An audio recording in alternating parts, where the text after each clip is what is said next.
because I can fit in everywhere. As you can see, I can dance to every song that comes on the radio, from country western to Cuban jazz, okay?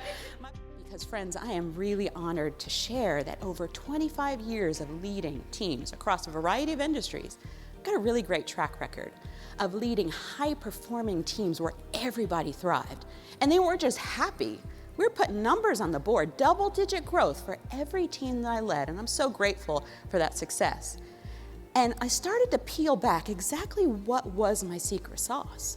What was it that caused my teams to be so high-performing? And the truth is, we were inclusive. Everybody felt they belonged. They were willing to have hard conversations.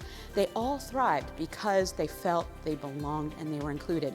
So now, as a speaker and a coach and an author and a consultant, I help other leaders and organizations tap into inclusion as a performance accelerator, and that's exactly what it is. It's Melissa Majors, and I am thrilled to be here with you today. Welcome to the 7 Simple Habits of Inclusive Leaders. Before we go any further, I have to establish one ground rule, and it's this. This is a guilt-free zone. I am not going to shame or blame you into trying to change your inherent beliefs. And by the end of the session, if I do my job correctly, I think you'll be convinced that our brains are to blame for why we unintentionally exclude others.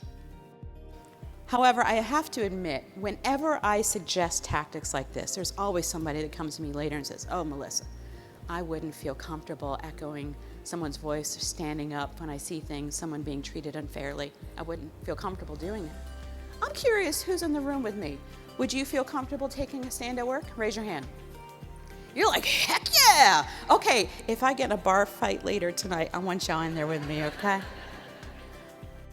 So not too long ago, I was asked to deliver a talk at a beautiful venue in San Antonio, Texas. This gorgeous pre-built theater, tricked out green room with every kind of beverage you could imagine. But the best part, there was a bathroom backstage. So as a speaker, you get nervous. So that way you can go before you go on stage. Brilliantly designed. So the gentleman who was speaking before me was about 8 minutes into his 20-minute speech. So I figured, oh, great, I got time to go before I go on stage. So just about the time that I got untangled from my Spanx, I hear applause. And then the voice of Satan announcing my name. "Please help me welcome to the stage, Melissa Majors." I popped back on those Spanx and took off running. By the time I got to my mark, I sauntered up to the microphone and tried to look cool, but I was winded and glistening. I said, "Melissa, you look like a hot, nervous mess. How are you going to recover from this?" So what I did, I just admitted what happened. And it humanized me. I was able to connect with my audience on a much more personal level because I was just real with them. Now read this. Read it together. What does it say on the screen? Ooh, y'all sound uncomfortable just saying it. Conflict is healthy. Conflict. It's at the intersection of conflict where the really great ideas are discovered. But what do we oftentimes do when it gets uncomfortable? How many of you recently have heard someone say, "Let's take this offline"? Raise your hand. Yeah, more, it gets uncomfortable, so we take it offline. Well, here's what happens when it gets offline. Ooh, it really gets nasty. Because then you have behind the scenes backbiting and jockeying for position, and it grows and festers and turns into toxic cultures.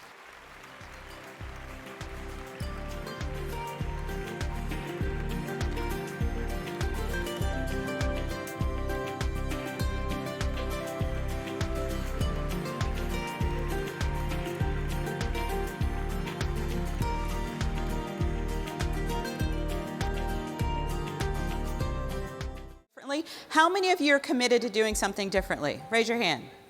All right, yell this with me. Habits. Habits. Habits. It's the only way you're going to do it. Because you can mean really well and be pumped up by this chick who's been talking to you for the last 60 minutes. But when you get back to your office, stuff's going to get in the way. And if you are really committed to doing something differently, choose habits to make it happen.